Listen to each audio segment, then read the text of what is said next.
नागोबाला पूजयाला पूजयाला. श्रावण महिना सुरू झाला की श्रावण महिन्यातील पहिला सण म्हणजे नागपंचमी. हा नागपंचमी सण श्रावण महिन्यातील 5व्या दिवशी येतो. म्हणजे श्रावण महिना सुरू झाला की 5व्या दिवशी नागपंचमी हा सण येतो. या दिवशी नागाची पूजा करून नागदेवतेला प्रसन्न केले जाते आणि तिला नैवेद्य अर्पण केला जातो. नागदेवतेला प्रकारचे नैवेद्य अर्पण केले जातात.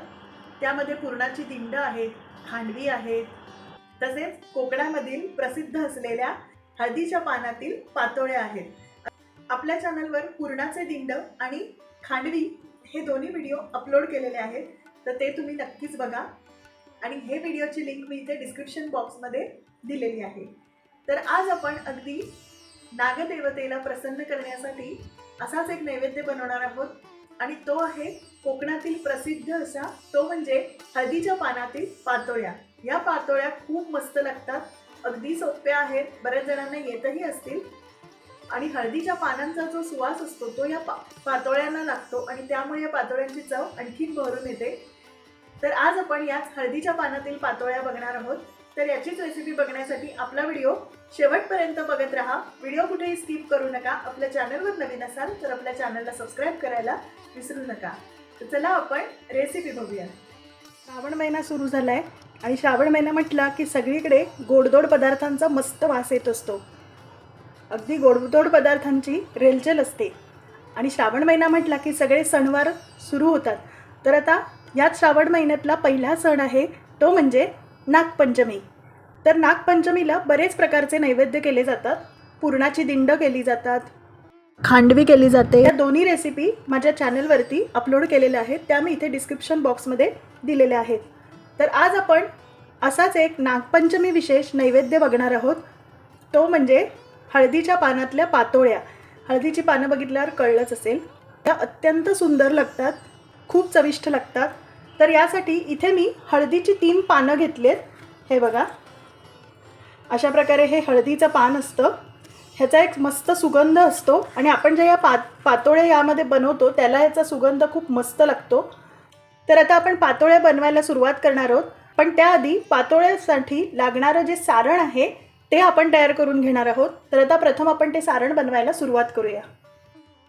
तर पातोळ्यांसाठी लागणारं जे सारण आहे त्यासाठी आपल्याला इथे लागणार आहे 1 कप, 1 वाटी ओलं खरवडलेलं खोबरं आणि पाऊण वाटी गूळ. इथे मी गूळ हा पाऊण वाटी घेतलेला आहे. मला थोडं सारण गोडसर हवं आहे, पण जर तुम्हाला कमी गोड सारण करायचं असेल तर तुम्ही अर्धी वाटीसुद्धा घेऊ शकता, किंवा खूप गोड करायचं असेल तर तुम्ही 1 वाटीसुद्धा गूळ इथे घेऊ शकता. पण मी इथे पाऊण वाटी गूळ घेतलेला आहे. तर आता आपण सारण बनवायला सुरुवात करूया. आपला इथे पॅन चांगला तापलेला आहे. यामध्ये आपल्याला घालायचं आहे 1 टेबलस्पून साजूक तूप. यानंतर आपल्याला घालायचं आहे 1 वाटी ओलं खरवडलेलं खोबरं. आपल्याला हे खोबरं चांगलं असं परतवून घ्यायचं आहे.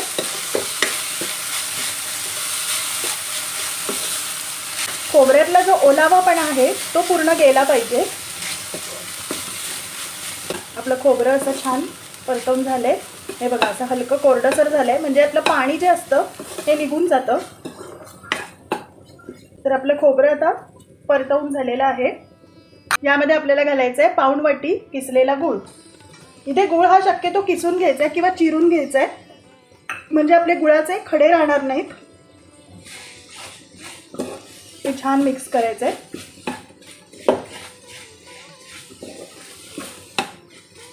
गुळामुळे याला पाणी सुटेल. आपल्याला सारण चांगलं असं कोरडं करायचं आहे. आपल्याला हे मंद आचेवरच करायचं आहे, म्हणजे काय होतं, म्हणजे खोबरं हे खाली लागणार नाही. आता आपल्याला सारण हे छान असं शिजवून घ्यायचं आहे. यावरती आपल्याला आता झाकण ठेवायचं आहे आणि खोबरं छान असं मंद आचेवर शिजू द्यायचं आहे. 1-2 मिनटं आपल्याला हे छान शिजवून घ्यायचं आहे. 1-2 मिनटं झालेली आहेत. आपण झाकण काढूया. मिश्रण आता आपलं शिजलेलं आहे. फक्त आपल्याला हे जे थोडं ओलसट मिश्रण आहे हे चांगलं कोरडं करायचं आहे. आपलं मिश्रण इथे चांगलं हे बघा कोरडं झालेलं आहे. कुठेही असं ओलसट राहिलेलं नाही आहे. काय होतं, ओलं राहिलं की पातोळ्यांमध्ये ते भरलं की मग त्याला पाणी सुटतं, म्हणून मिश्रण हे चांगलं कोरडं असलं पाहिजे. हे बघा आपलं इथे कोरडं मस्त झालेलं आहे आणि व्यवस्थित शिजलेलं देखील आहे. तर आता आपण गॅस हा बंद करूया. यामध्ये आपल्याला घालायचं आहे वेलची पावडर चवीनुसार. हे मिक्स करून घ्यायचं आहे. आपलं मिक्स करून इथे झालेलं आहे. तर आता आपलं इथे पातोळ्यांसाठी लागणारं सारण तयार झालं आहे. आता सारण ज्यामध्ये आपल्याला भरायचं आहे पातोळ्यांसाठी लागणारी उकड काढून घेऊया. तोपर्यंत आपलं हे मिश्रणसुद्धा चांगलं थंड होईल. तर आता आपण पातोळे बनवायला सुरुवात करूया. पातोळे बनवण्यासाठी आपल्याला लागणारे 1 वाटी तांदूळाचं पीठ आणि 1 वाटी पाणी. इथे मी मुद्दामून सगळं प्रमाण हे वाटीमध्ये दाखवलेलं आहे.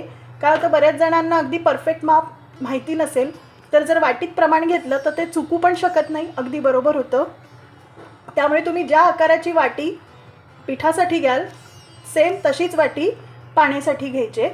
तर इथे मी 1 वाटी तांदूळाचं पीठ आणि 1 वाटी पाणी असं घेतलेलं आहे. आता आपण या तांदूळाच्या पिठाची आपण उकड काढून घेणार आहोत. तर आता आपण उकड काढायला सुरुवात करूया. तर आता मी इथे एक भांडं घेतलं आहे. यामध्ये आपल्याला 1 वाटी पाणी घालायचं आहे. 1 चिमूटभर म्हणजेच 1 पिंच मीठ घालायचं आहे. मीठ घातल्यामुळे काय होतं, गोडाचा पदार्थ हा परफेक्ट बॅलन्स होतो. आणि 1 टीस्पून तूप घालायचं आहे. आता आपल्याला हे पाणी चांगलं उकळवायचं आहे आणि उकळलं की मग यामध्ये आपल्याला तांदूळाचं पीठ घालायचं आहे. तर आता आपण पाण्याला चांगली उकळी काढून घेऊया. आता आपल्या पाण्याला चांगली उकळी फुटलेली आहे. यामध्ये आता आपल्याला हे 1 वाटी तांदूळाचं पीठ घालायचं आहे. आता आपल्याला गॅसची फ्लेम ही बारीक करायची आहे. आता आपल्याला हे पीठ चांगलं मिक्स करून घ्यायचं आहे. कुठे कुठेही होता कामा नाही आहे.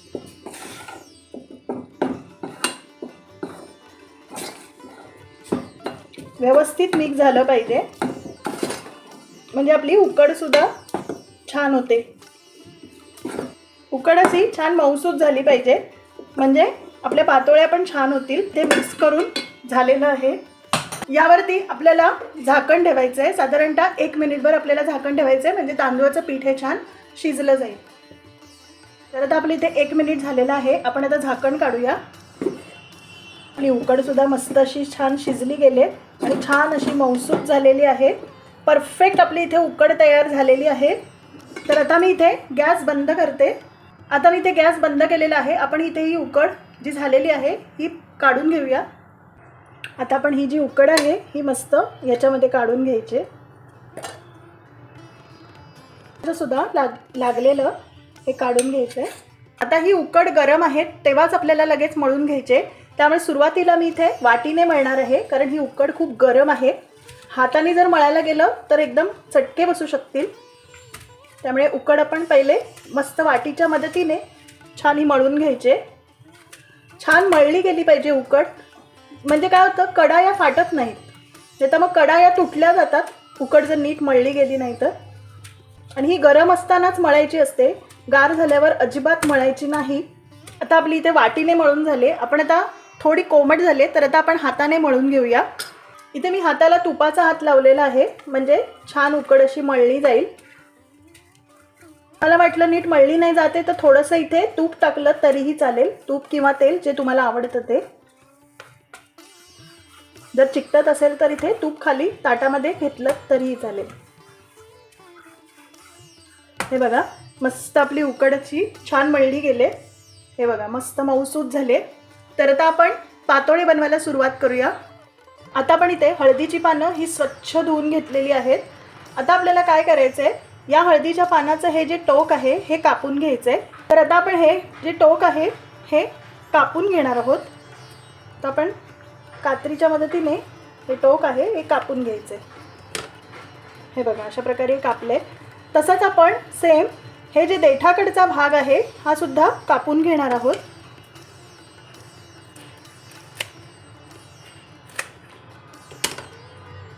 हे बघा हा सुद्धा देठाचा भाग आहे, हा कापून घ्यायचा आहे. आता आपलं जे हे पान आहे याचे आपण 2 भाग करणार आहोत. एका पानामध्ये साधारणतः 2 पातोळ्या आपल्या होतात. तर आता आपण इथे मध्यभागी हे पान आहे हे आपण कापून घेणार आहोत. असे आपण हे 2 भाग केलेले आहेत. एका हळदीच्या पानामध्ये साधारणतः 2 पातोळ्या आपल्या होतात. तर आता मी असंच बाकीची सुद्धा 2 पानं आहेत ही कापून घेते. तर आता आपली इथे पातोळ्यांची पानंसुद्धा कापून झालेली आहेत, शिवाय उकडसुद्धा तयार आहे आणि सारणसुद्धा रेडी आहे. तर आता आपण पातोळ्या बनवायला सुरुवात करूया. तर आता मी इथे एक उकडीचा असा गोळा करून घेणार आहे. हे बघा, अशा प्रकारे मी ते गोळा करून घेतलेला आहे. आता आपल्याला हे हळदीचं पान घ्यायचं आहे. यावरती आपल्याला हा गोळा ठेवायचा आहे. त्याला थोडंसं तूप लावून घेतलं आहे आणि आपण हे हलक्या हाताने दाबायचं आहे. व्यवस्थित दाबायचं आहे, म्हणजे सगळीकडनं व्यवस्थित असं एक सलग पसरलं गेलं पाहिजे पीठ. आता ही जी पानं आहेत ही माझी जरा लहान आहेत पानं. जर मोठी पानं असतील तर मस्त अशा मोठ्या पातोळ्या होतात. असं छान पसरवून झालेलं आहे. यामध्ये आपल्याला इथे थोडंसं सारण घालायचं आहे.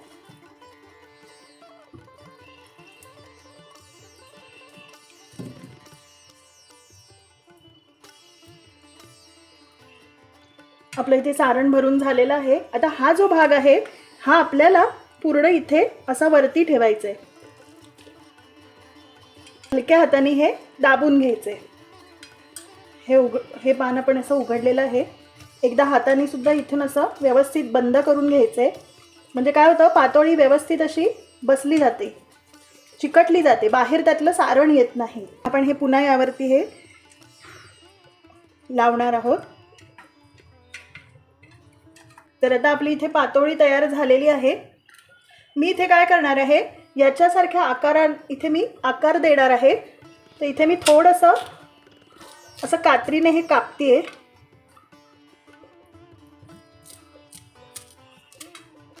हे बघा, अशा प्रकारे मी इथे हे कापलेलं आहे. मस्त असं अर्ध गोलाकार असं छान आपली पातोळी दिसते. तुम्हाला कापायचं नसेल पान तर तुम्ही नाही कापलं तरी चालेल, पण मी इथे मुद्दामून कापलंय, म्हणजे दिसायला सुद्धा खूप सुंदर दिसतं म्हणून मी इथे कापलंय. आता मी असं दुसरं तुम्हाला पातोळी बनवून दाखवते. तर आता आपण ही पातोळी इथे ठेवूया. तर आता मी इथे दुसरं पान घेतलंय. तर इथे मी एक उकडीची लाटी करून घेतलेली आहे. यावरती अशी ठेवायची. आपल्याला हलक्या हाताने हे दाबायचं आहे. सगळीकडे सलग पसरलं गेलं पाहिजे.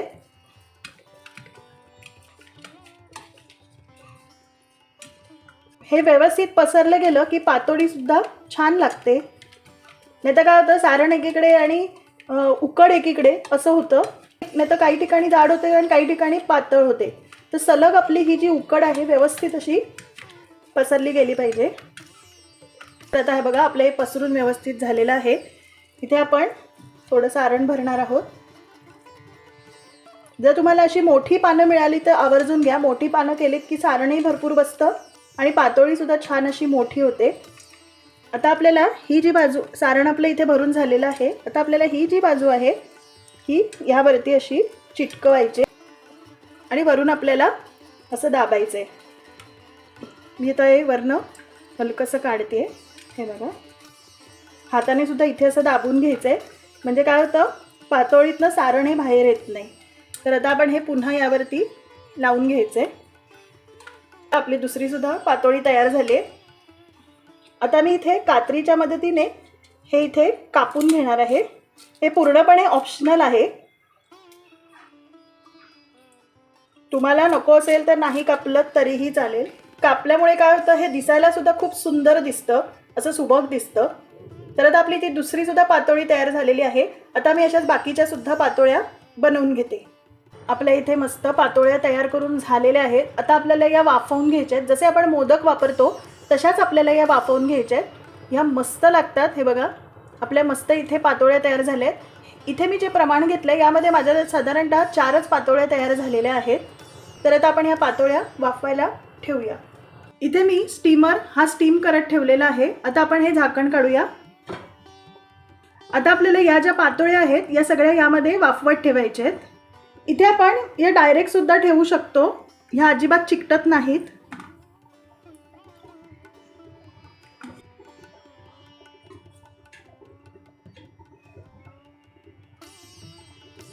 इथे पातोळ्या ठेवून झालेल्या आहेत. आपल्याला यावरती झाकण ठेवायचं आहे आणि साधारणतः 20 मिनिटं आपल्याला या वाफवून घ्यायच्या आहेत, म्हणजे आपल्या पातोळ्या या छान वाफल्या जातील. तर आता आपण 20 मिनिटं पातोळ्या या छान वाफवून घेऊया. आपली इथे 20 मिनिटं झालेली आहेत. आता झाकण काढून बघूया. आपल्या पातोळ्या इथे मस्त झालेल्या आहेत. ह्याचा पानांचा रंगसुद्धा छान बदलला आहे. म्हणजे आपल्या पातोळ्या या परफेक्ट झालेल्या आहेत. तर आता मी इथे गॅस हा बंद करते. इथे मी आता गॅस हा बंद केलेला आहे. आता आपण या पातोळ्या काढून घेऊया आणि पूर्णपणे थंड करूया. पातोळ्या इथे काढून झालेल्या आहेत. आता आपल्याला या पूर्णपणे थंड करायच्या आहेत. तर आता आपण या थंड करूया. मस्त रंग आलेला आहे हे बघा. आणि या हळदीच्या पानांचा जो या पातोळ्यांना वास लागतो हा खूप सुंदर लागतो. तर आता आपण ह्या पूर्णपणे थंड करून घेऊया. तर आता आपल्या इथे पातोळ्या या पूर्णपणे थंड झालेल्या आहेत. या पूर्णपणे थंड करायच्या आणि मगच खायला घ्यायच्या. कारण काय होतं, गरम असताना तुम्ही खायला गेलात तर या चिकटून बसतील आणि या तुटतील. तर आता आपल्या इथे पातोळ्या मस्त झालेल्या आहेत. बघताय तुम्ही किती छान झालेत, सुटसुटीत झालेत. खरंच या खूप टेस्टी लागतात. हळदीच्या जो पानांचा वास असतो तो ह्या पातोळ्यांना लागतो आणि त्यामुळे ह्या पातोळ्यांना खूप मस्त चव येते. हा नैवेद्य नागपंचमीसाठी विशेषतः कोकणामध्ये केला जातो. आपल्या चॅनलवरती पुरणाचे दिंड आणि नागपंचमीसाठी विशेष खांडवी ही सुद्धा दाखवलेली आहे. तो मी इथे त्याचा व्हिडिओ इथे मी डिस्क्रिप्शन बॉक्समध्ये दिलेला आहे. तर आपल्या इथे हळदीच्या पानातल्या पातोळ्या या तयार झालेल्या आहेत. ह्या ज्या हळदीच्या पानातल्या पातोळ्या आहेत या साजूक तुपाबरोबर खाल्ल्या जातात. यावरती असं मस्त साजूक तूप घातलं जातं. हे पानं उघडायची आणि ह्याच्यावरती साजूक तूप घालायचं आणि मग ह्या पातोळ्या खायच्या. अप्रतिम लागतात या पातोळ्या. तर या हळदीच्या पानातल्या पातोळ्या या नागपंचमीला नैवेद्य म्हणून नक्की ट्राय करून बघा.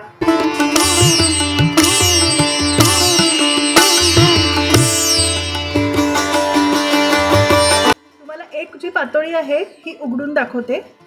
हे बघा, असं ह्या उघडायच्या असतात. हे बघा किती मस्त झाली आपली पातोळी.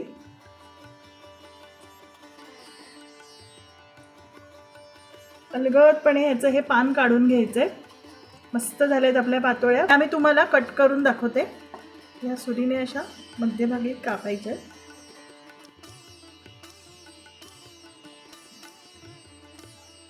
हे बघा, सारण सुद्धा आपण आतमध्ये मस्त असं व्यवस्थित भरलेलं आहे आणि मस्त असा हळदीच्या पानांचा सुवास येत आहे. किती छान दिसतात आपल्या या पातोळ्या. मस्त सारण भरलं गेलंय. तर आपल्या इथे हळदीच्या पानातल्या पातोळ्या या तयार झालेल्या आहेत. तर आजची रेसिपी तुम्हाला कशी वाटली हे मला कमेंट करून नक्की सांगा. आपला व्हिडिओ जास्तीत जास्त लोकांपर्यंत शेअर करा. शिवाय कमेंटसुद्धा करा. जर तुम्हाला अजून काही रेसिपी बघायच्या असतील तर मला कमेंटमध्ये नक्की सांगा. त्या रेसिपी मी दाखवण्याचा नक्की प्रयत्न करेन. तर त्यासाठी आपला व्हिडिओ लाईक करा, शेअर करा आणि आपल्या चॅनलला सबस्क्राईब करायला विसरू नका. आणि बेल आयकॉनचं बटन दाबायला विसरू नका, म्हणजे तुम्हाला नवीन व्हिडिओजही बघायला मिळतील. चला मग भेटू आपण आपल्या नेक्स्ट व्हिडिओमध्ये एका नवीन रेसिपीसह. तर विश तुमची, डिश आमची. नमस्कार.